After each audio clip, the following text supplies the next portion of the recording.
Commercial ಉದ್ದೇಶಕ್ಕೆ ಗೃಹ ಬಳಕೆ ಸಿಲಿಂಡರ್ ಬಳಸುವವರಿಗೆ ಖಡಕ್ ಎಚ್ಚರಿಕೆ.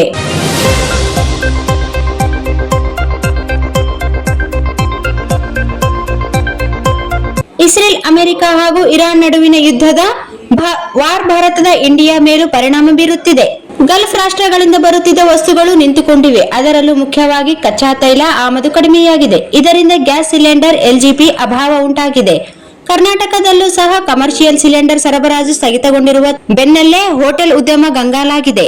ಇನ್ನು ಹೋಟೆಲ್, ರೆಸ್ಟೋರೆಂಟ್ ಉದ್ಯಮವನ್ನು ನಂಬಿಕೊಂಡ ವ್ಯಾಪಾರ ವಹಿವಾಟಿಗೂ ತೀವ್ರ ಹೊಡೆತ ಬಿದ್ದಿದ್ದು, ಕೆಲ ಕಡೆ ಗೃಹ ಬಳಕೆ ಸಿಲಿಂಡರ್ ಬಳಸಲಾಗುತ್ತಿದ್ದು, ಈ ಸಂಬಂಧ ಕರ್ನಾಟಕ ಆಹಾರ ಮತ್ತು ನಾಗರಿಕ ಸರಬರಾಜು ಇಲಾಖೆ ದಾಳಿ ನಡೆಸಿ ಇದುವರೆಗೆ ಒಟ್ಟು 316 ಗೃಹ ಬಳಕೆಯ ಎಲ್ಪಿಜಿ ಸಿಲಿಂಡರ್ಗಳನ್ನು ವಶಪಡಿಸಿಕೊಂಡಿದೆ. ಈ ಸಂಬಂಧ ಕರ್ನಾಟಕ ಆಹಾರ ಮತ್ತು ನಾಗರಿಕ ಸರಬರಾಜು ಇಲಾಖೆ ಇಂದು ಪ್ರಕಟಣೆ ಹೊರಡಿಸಿದ್ದು, ಕೆಲ ಕಡೆ ಗೃಹ ಬಳಕೆ ಸಿಲಿಂಡರ್ ಬಳಸಲಾಗುತ್ತಿದ್ದು, ಈ ಸಂಬಂಧ ರಾಜ್ಯ ಆಹಾರ ಇಲಾಖೆ ಅಧಿಕಾರಿಗಳು ದಾಳಿ ನಡೆಸಿ ಒಟ್ಟು 316 ಗೃಹ ಬಳಕೆಯ ಎಲ್ಪಿಜಿ ಸಿಲಿಂಡರ್ಗಳನ್ನು ವಶಪಡಿಸಿಕೊಂಡಿದ್ದಾರೆ. ಇನ್ನು ಗೃಹ ಬಳಕೆ ಗ್ಯಾಸ್ ಸಿಲಿಂಡರ್ ವಾಣಿಜ್ಯ ಉದ್ದೇಶಕ್ಕೆ ಬಳಸಿದರೆ ನಿರ್ದಾಕ್ಷಿಣ್ಯ ಕ್ರಮ ಕೈಗೊಳ್ಳುವುದಾಗಿ ಖಡಕ್ ಎಚ್ಚರಿಕೆ ನೀಡಿದೆ.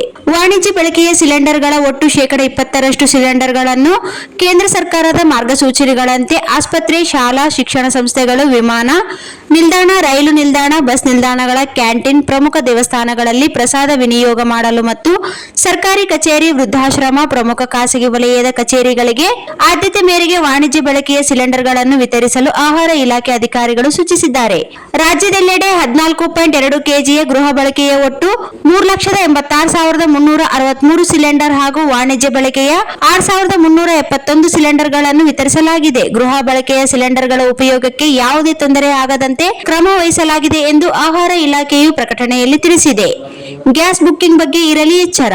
ಗ್ಯಾಸ್ ಸಿಲಿಂಡರ್ಗಳ ಕೊರತೆಯನ್ನೇ ಬಂಡವಾಳ ಮಾಡಿಕೊಳ್ಳುತ್ತಿರುವ ಸೈಬರ್ ಕಿರಾತಕರು ಗ್ಯಾಸ್ ಏಜೆನ್ಸಿಗಳ ಸೋಗಿನಲ್ಲಿ ಲಿಂಕ್ಗಳನ್ನು ಕಳುಹಿಸಿ ವಂಚಿಸುವ ಸಾಧ್ಯತೆ ಇದೆ. ಮಧ್ಯಪ್ರಾಚ್ಯದಲ್ಲಿ ನಡೆಯುತ್ತಿರುವ ಯುದ್ಧದಿಂದಾಗಿ ದೇಶದೆಲ್ಲೆಡೆ ಗ್ಯಾಸ್ ಸಿಲಿಂಡರ್ ಸರಬರಾಜಿನಲ್ಲಿ ವ್ಯತ್ಯಯವಾಗುತ್ತಿದೆ. ಇದರಿಂದ ಆತಂಕಗೊಳ್ಳುತ್ತಿರುವ ನಾಗರಿಕರು ಗೃಹ ಬಳಕೆಯ ಸಿಲಿಂಡರ್ಗಳಿಗಾಗಿ ಗ್ಯಾಸ್ ಬುಕ್ ಮಾಡುತ್ತಿದ್ದಾರೆ. ಇದನ್ನೇ ಬಂಡವಾಳ ಮಾಡಿಕೊಳ್ಳುತ್ತಿರುವ ಸೈಬರ್ ಖದೀಮರು ಗ್ಯಾಸ್ ಏಜೆನ್ಸಿಗಳ ಹೆಸರಿನಲ್ಲಿ ಲಿಂಕ್ ಕಳುಹಿಸಿ ವಂಚಿಸುವ ಸಾಧ್ಯತೆ ಇದೆ. ಸಾರ್ವಜನಿಕರು ಈ ಬಗ್ಗೆ ಎಚ್ಚರದಿಂದ ಇರಬೇಕೆಂದು ಸಾಮಾಜಿಕ ಜಾಲತಾಣದ ಮೂಲಕ ಪೊಲೀಸರು ಜಾಗೃತಿ ಮೂಡಿಸುತ್ತಿದ್ದಾರೆ.